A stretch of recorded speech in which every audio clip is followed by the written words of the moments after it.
हमारे साथ एमआईएम के विधायक मुफ्ती सर मौजूद हैं। सर, आप बताएं कि दारुल उलूम ने जो बयान दिया, आप भी उस कमेटी में हैं कि मोबाइल अलाउड नहीं है, किस तरह से इस बयान को देखते दारुल उलूम एक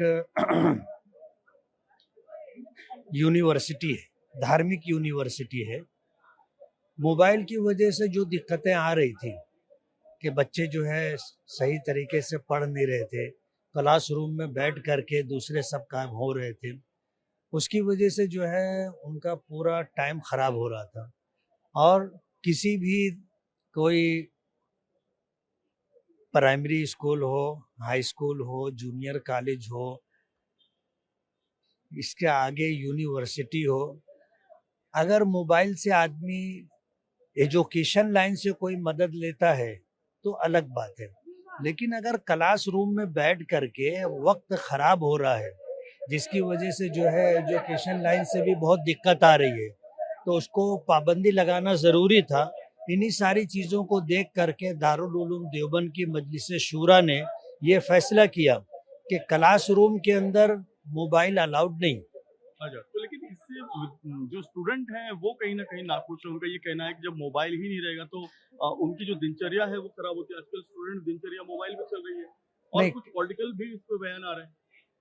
क्लासरूम में तो पढ़ने के लिए आदमी आता है, जी, पढ़ने वक्त पर जो काम होता है वही अच्छा लगता है। जी। क्लासरूम के अलावा उनके पास बहुत समय रहता है, उसमें उनको क्या करने का है वो करते रहे। सर, एक और बयान एक कांग्रेस के नेता ने दिया है हमारे क्रिकेटर रोहित शर्मा के बारे में कि उनकी जो बॉडी है वो ठीक नहीं है, पेट बहुत निकला हुआ है। इस तरह से जो बयानात होते हैं, खिलाड़ियों का मनोबल कहीं ना कहीं कम होता है, ऐसा लग रहा है। या ये बयान दिए जाने चाहिए? हर फील्ड में आदमी को फिट रहना चाहिए। हम्म, आप अगर देखोगे एक आदमी अगर खेल के मैदान में ऐसा है हम्म, कि उसकी बॉडी की वजह से वो अपना परफॉर्मेंस सही नहीं दे सकता, हम्म, तो ये उसके लिए नुकसानदेह। हम्म, अभी आप देखो पिछले दिनों सरकार ने ये फैसला लिया था हम्म, कि पुलिस डिपार्टमेंट में जो लोग ऐसे हैं कि जिनका वेट भी बहुत ज्यादा है और जिनका पेट भी बहुत निकला हुआ है, ऐसे लोगों को पाबंद किया था कि वो अपना वेट कम करें और बॉडी फिट करें। तो आदमी जिस फील्ड में हो उस फील्ड में उसको फिट रहना चाहिए।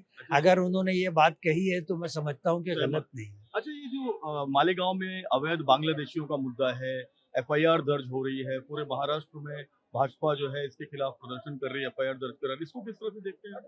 नहीं, मालेगांव के साथ तो अन्याय हो रहा है।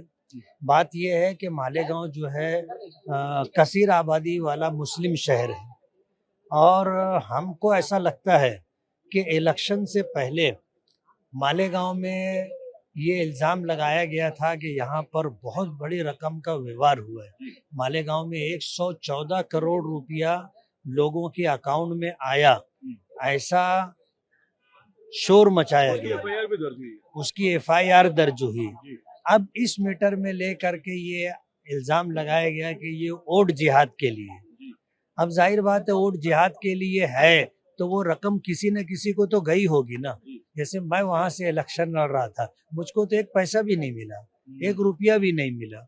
तो जो लोग इलेक्शन लड़ रहे थे अगर उनको नहीं मिला है तो सवाल ये पैदा होता है कि फिर वोट जिहाद का जो इल्ज़ाम लगाया गया या तो ये खोटा इल्ज़ाम था, और अगर इसमें सच्चाई है तो सरकार ने जो है इस पर इंक्वायरी करना, इंक्वायरी करके उसका दूध का दूध पानी का पानी करके देना। ये जो मुद्दा था 114 करोड़ रुपए मालेगांव मुख्तलिफ लोगों के जो है अकाउंट में आए, उस बात को सर्द खाने में डाल दिया गया कि वो बिल्कुल गायब हो गया। ऐसा हमें लगता है पूरे शहर का ऐसा एहसास है कि ये एक दूसरा मुद्दा उठा करके उसको दबाया गया। अभी आप देखोगे पहले 3200 लोगों की एक लिस्ट दी गई जिनके बारे में ये कहा गया कि ये बांग्लादेशी रोहिंग्या हो सकते हैं। उनमें से 2500-2600 लोगों की इंक्वायरी हो चुकी, एक भी रोहिंग्या और एक भी बांग्लादेशी मिला नहीं। यानी आपको लग रहा है बीजेपी जो कर रही है गलत कर रही है? गलत कर रही है। अच्छा। कैसा है कि इस इल्जाम के ऊपर उन्होंने एसआईटी तश्कील की। जब एसआईटी स्पेशल इंक्वायरी टीम बनाई गई है तो उनको जो काम दिया गया है, जो जिम्मेदारी दी गई है, उनको वो काम करना चाहिए। वो बांग्लादेशी लोगों को ढूंढे, रोहिंग्या लोगों को ढूंढे, वो सब छोड़ करके वो जन्म दाखिले को ले करके अगर किसी के स्पेलिंग में फर्क है और बाप का नाम आगे हो गया बेटे का, जैसे अपने ये बोर्डिंग पास में होता है। और मेरे साथ तो यहाँ स्टंट लग रहा है सर, ये चुनावी स्टंट लग रहा है जो अभी महानगर पालिका के चुनाव वगैरह आ रहे हैं, इसके लिए आपको चुनावी स्टंट लग रहा है? हमारे यहाँ तो चुनावी स्टैंड नहीं लग रहा है।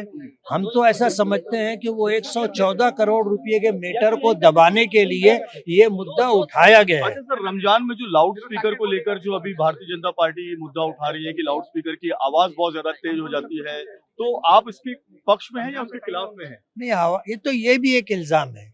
आप भी तो समाज में रहते हैं, जहाँ रहते होंगे कहीं न कहीं आसपास मस्जिद होगी, नहीं तो आपको रास्ते में आते जाते कभी आवाज सुनाई देती होगी। क्या आपको लगता है कि वो साउंड इतना ज्यादा होता है कि आदमी को तकलीफ हो? ऐसा तो कुछ भी नहीं होता है।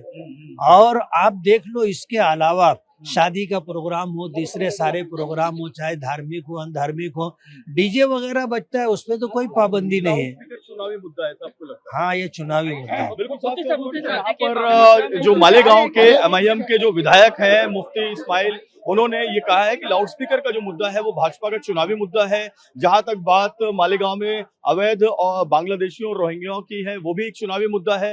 लेकिन उनका ये कहना है कि जो दारुल उलूम ने मोबाइल पर पाबंदी लगाई है स्कूल कॉलेजों में, एजुकेशन सोसाइटी में, उसको वो सही मानते हैं। उनका कहना है कि मोबाइल अलाउड नहीं होना चाहिए। कैमरामैन साइदर के साथ जयप्रकाश सिंह, TV9 भारतवर्ष, मुंबई।